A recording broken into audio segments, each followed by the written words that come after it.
लगे कि अरे ये दीनहीन ब्राह्मण, न तन में एक तो कोई वस्त्र है, न सिर में पगड़ी है, न चरणों में पादुका है, और ऐसा लगता है जैसे कई दिनों से ये खाया भी नहीं है। क्या ये भगवान का सखा हो सकता है? लेकिन द्वारपाल ने सोचा कि नहीं नहीं नहीं, भगवान की लीला बड़ी अद्भुत है, हो ना हो भगवान का सखा ही हो, तो चलो भगवान को सूचना देना चाहिए। तो एक द्वारपाल आया भगवान के पास और हाथ जोड़ के खड़ा हो गया। तो क्या कह रहा है भगवान से? प्रभु, इस दास को आपके यहाँ सेवा करते हुए सैकड़ों वर्ष बीत गए, लेकिन महाराज आज आपके दरवाजे में जो व्यक्ति आया है मैंने आज तक जीवन में कभी नहीं देखा। सो भगवान ने कहा कि अरे द्वारपाल, वो कैसा है, कौन है? उसने अपना नाम भी बताया कि नहीं? तो परिचय दे रहा है, शीश पदान झगा तन पे, अरु जान को आई बसे के ही ग्राम,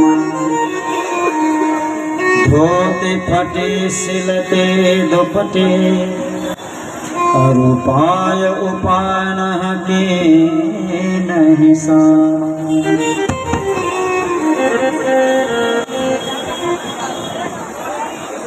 ये माइक चला गया हमारा जी का बैटरी खत्म हो गया।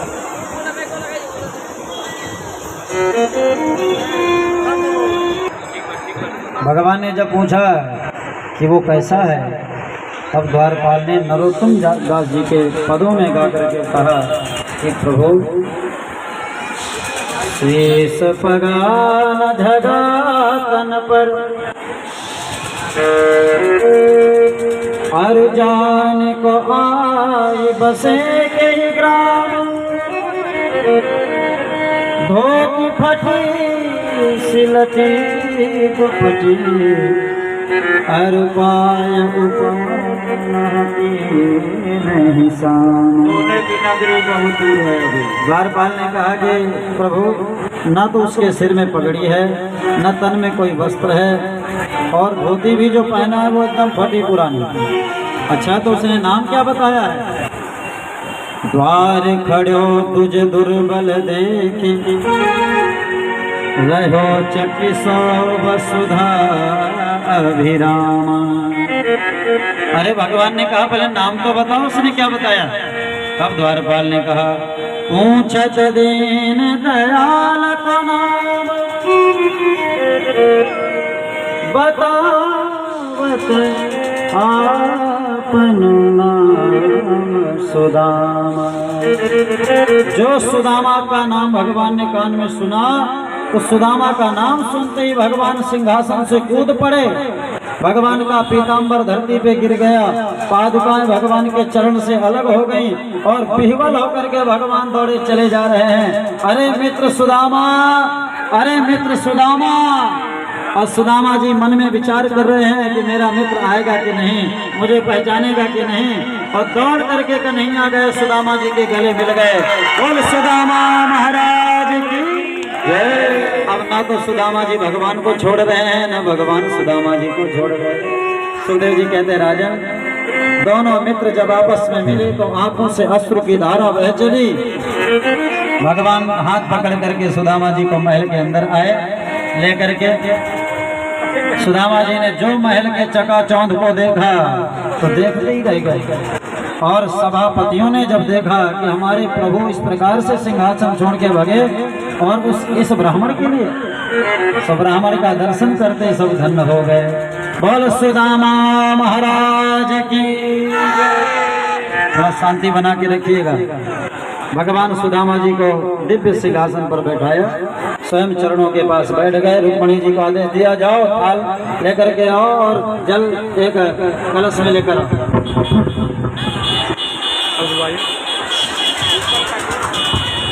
पैर धुलवाइए, पैर।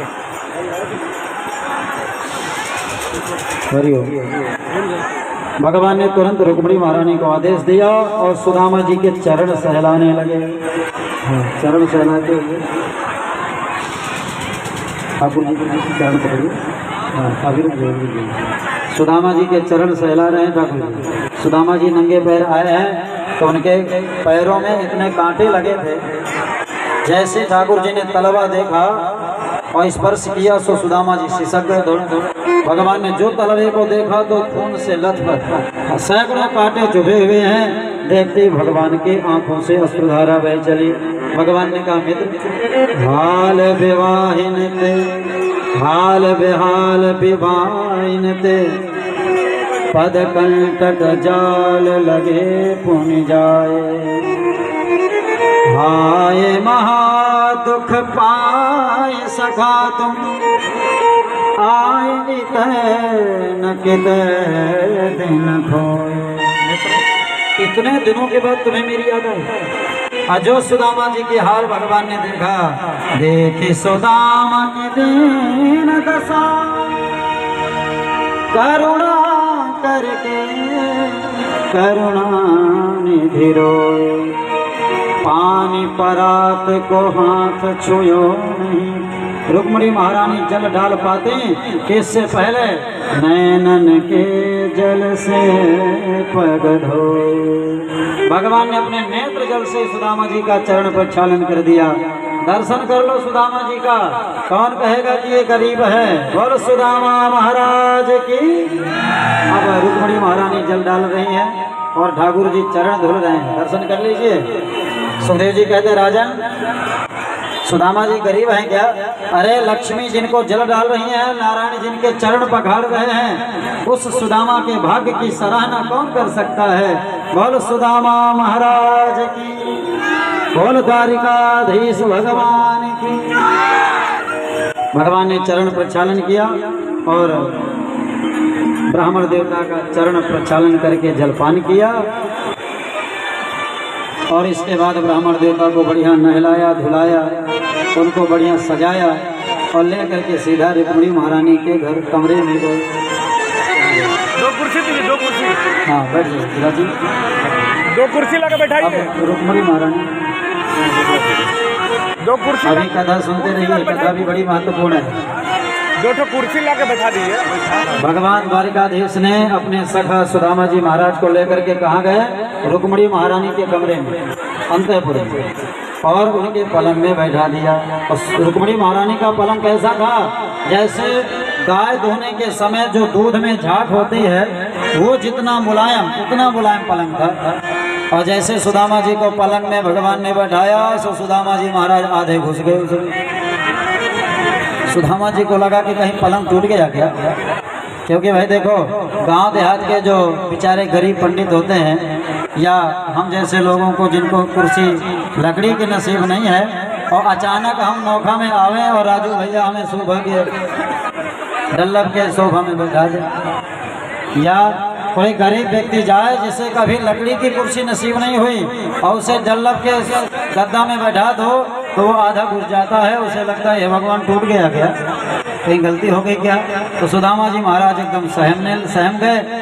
भगवान समझ गए, ओहो मेरे मित्र की आदतें अभी भी पहले जैसी हैं, बड़ा शर्मीला है, ये हमारी देवी जी बगल में बैठी इसलिए शर्मा रहा है। तो भगवान ने कहा, देवी जी जाकर के ब्राह्मण देवता को भोजन बनाओ, तब तक हम थोड़ा मित्र आपस में बातें करें। सो रुक्मिणी महारानी भोजन बनाने लगी। धन्य है सुदामा जी महाराज, बड़ी बड़ी आज दासियां बैठी हैं, लेकिन भगवान ने किसी को आदेश नहीं दिया। आज अपनी पट्ट महसी महारानी रुक्मिणी जी को आदेश दे रहे हैं। यह है सुदामा जी की महिमा। अब भगवान ने हाथ पकड़ा सुदामा जी का और आपस में बातें कर रहे हैं, क्योंकि देखो भाई, देखो बचपन के मित्र जब बुढ़ापे में मिलते हैं ना तो बचपना वापस आ जाता है। तो भगवान बातें कर रहे हैं और पूछ रहे हैं कि मित्र ये बताओ, तुम्हें इतने दिन हो गए मेरे पास आने में? चलो कोई बात नहीं, तुम आ ही गए हो तो पहले सबसे पहले एक बात बताओ, तुमने विवाह किया कि नहीं? पूछे सुदामा जी से पूछ रहे ठाकुर जी, मित्र तुमने विवाह किया कि नहीं? क्यों? इसलिए क्योंकि तुम जब पढ़ते थे हमारे साथ तो बाबाओं की बातें बहुत करते थे, तो कहीं सतीश बाबा जैसे बाबा तो नहीं बन गए? सुदामा जी ने कहा, अरे कन्हैया तेरो भाभी ने ही तो भेजो है।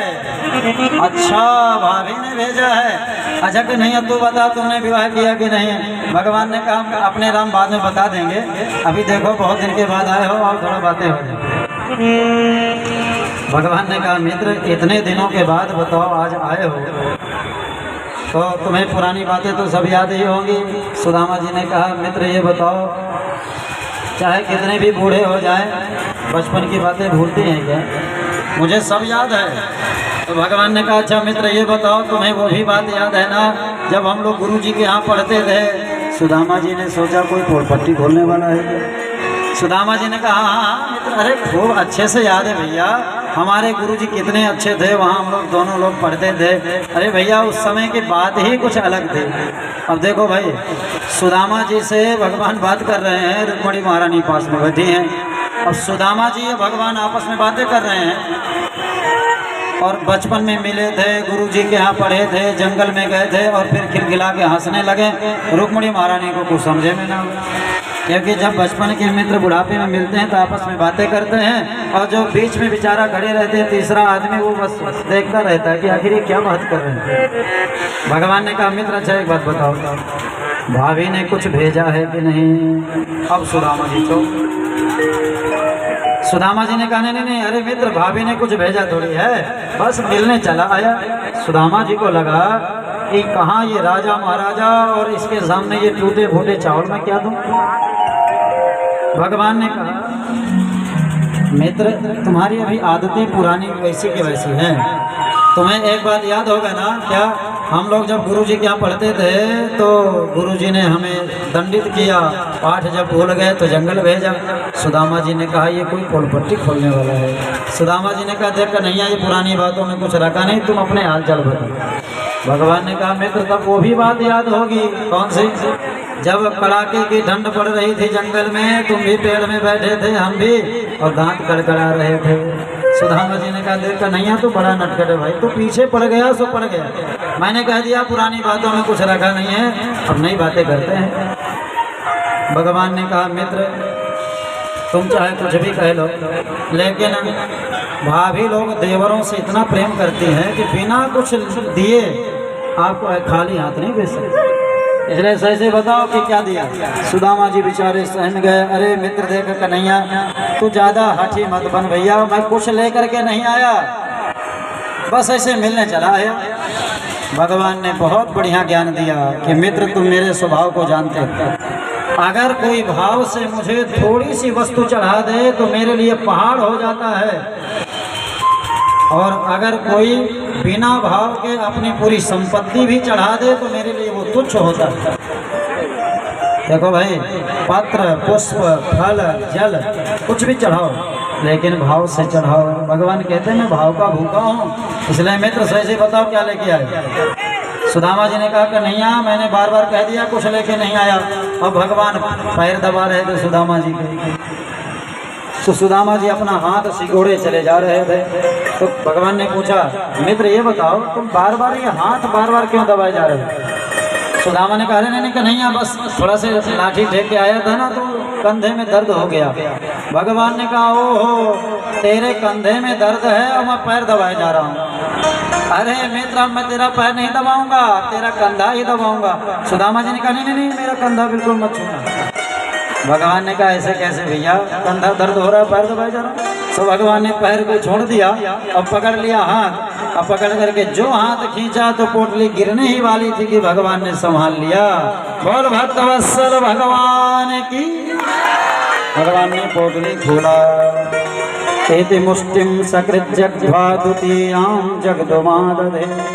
भगवान ने एक मुट्ठी का भोग लगाया। बोल गोविंद भगवान की। रुक्मिणी महारानी आ गई और जैसे ही भगवान ने दूसरी मुट्ठी खाना चाहिए, यहाँ भागवत में लिखा है 2 मुट्ठी भगवान ने नहीं खाया। आप लोग अगर कहीं सुनते हो तो ये गलत है। एक मुष्टिम सकृत जग्ध्वा द्वितीयां जगदोमादधे। जैसे दूसरी मुट्ठी भगवान ने लिया और लेकर के मुंह के पास गए, तावत शरीर जग रहे, तुरंत रुक्मिणी महारानी ने हाथ पकड़ ली। अरे महाराज क्या ये 2 मुट्ठी खा करके अब मुझे भी सुदामा को देने वाले हो क्या खुद सुदामा बन जाओगे क्या? अरे एक ही मुट्ठी में आपने सुदामा को सर्वस्व दे दिया, अब रह क्या गया? इसलिए महाराज स्वामी जी, ये ब्राह्मण देवता का प्रसाद है। हम लोग 16,000 से ज़्यादा बहनें हैं, एक एक दाना भी पा जाएंगे तो धन हो जाएंगे। और फिर कच्चा चावल है, ज़्यादा खा जाओगे पेट खराब हो जाएगा। ब्राह्मण भगवान ने तुरंत चावल रुक्मणी महारानी को दे दिया।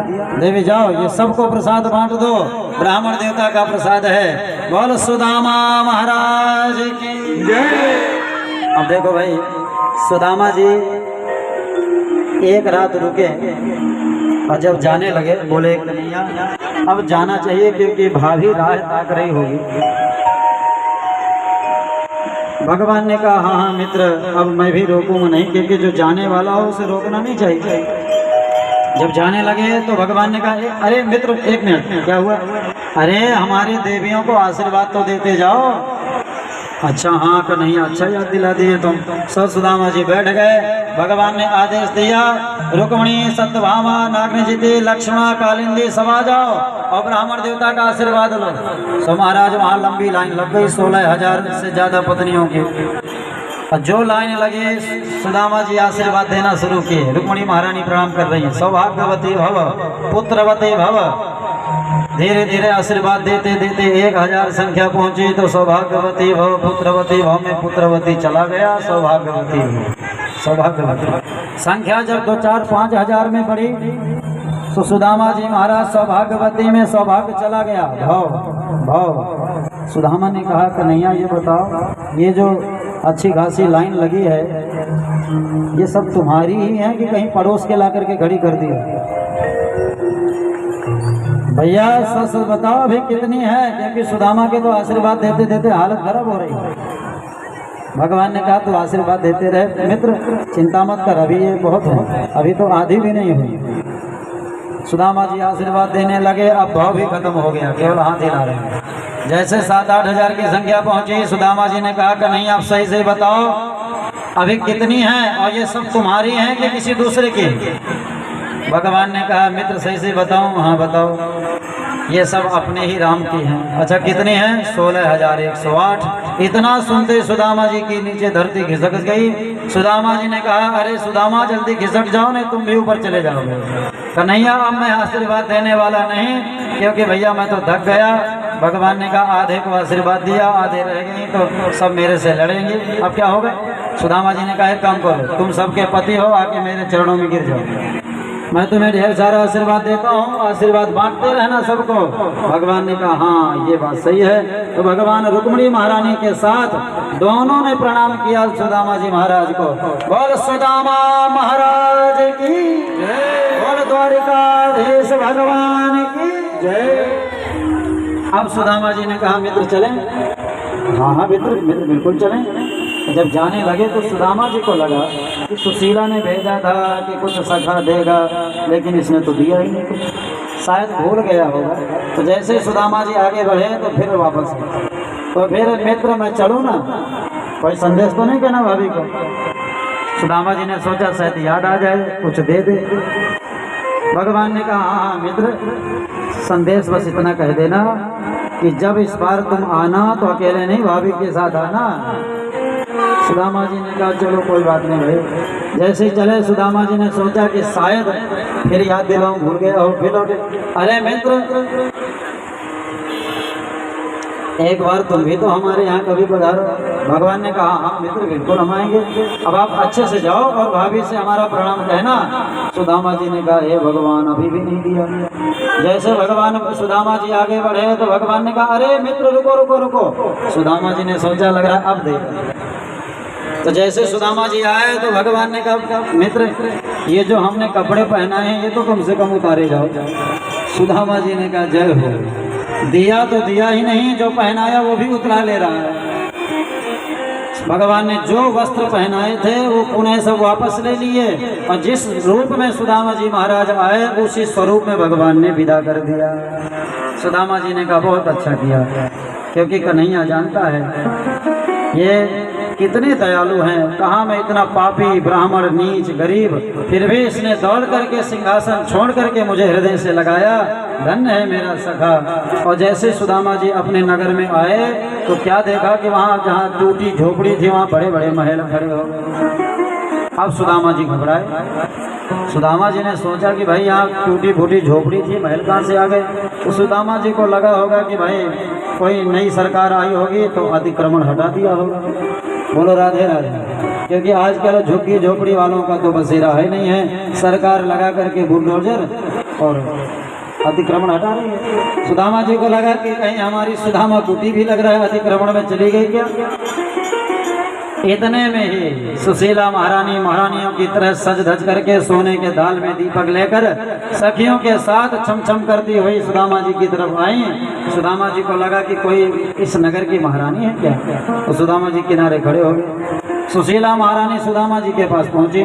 सुदामा जी को लगा हे भगवान, यहाँ की देवी कैसी है, पंडित जी के पीछे पड़ गई। सुदामा जी ने कहा अरे देवी इधर क्यों आ रही हो। सुशीला महारानी ने कहा अरे स्वामी आप आ गए। आवाज सुनते ही सुशीला महारानी को पहचान गए। अरे देवी सुशीला तुम, तेरे ये ठाट बाट। सुशीला ने कहा कि स्वामी जी आपके सखा की ही देन है जो आज हमें महारानी बना दिया। सुदामा जी महाराज के नेत्र सजल हो गए। अपने महल में आए, भगवान की स्तुति किया और बोले कन्हैया वास्तव में आज तुम्हारा घनश्याम नाम सार्थक हो गया। जैसे बादल पानी बरसा जाए, आदमी सोते रहते हैं पता नहीं चलता कब बरस गए, उसी प्रकार है घनश्याम आपने मुझे दे भी दिया और मुझे पता भी नहीं चला। इसलिए कन्हैया बस आपसे प्रार्थना है कि जो भी तुमने दिया है ये सब वापस ले लो, हमें कुछ नहीं चाहिए। हम जैसे थे बस उसी में प्रसन्न है। बस एक ही वरदान चाहिए, जय जोनि जन्मो कर्म बसते राम पद अनुराग। जिस योनि में रहें, जिस जन्म में रहें, जिस धरा में रहें, बस आप में भक्ति बनी रहे, ये कृपा आप बरसाए रहें। बोल सुदामा महाराज की, बोले द्वारिकाधीश भगवान की जय। सुदामा जी का अद्भुत चरित्र सुनकर के श्री परीक्षित जी महाराज गदगद हो गए, प्रसन्न हो गए। अब आइए एक कीर्तन का आनंद लेकर के फिर हम लोग रिंकू भैया के माध्यम से कुछ भजनों का आनंद लेंगे और हमारे प्रमोद जी भी गाते हैं, तो आप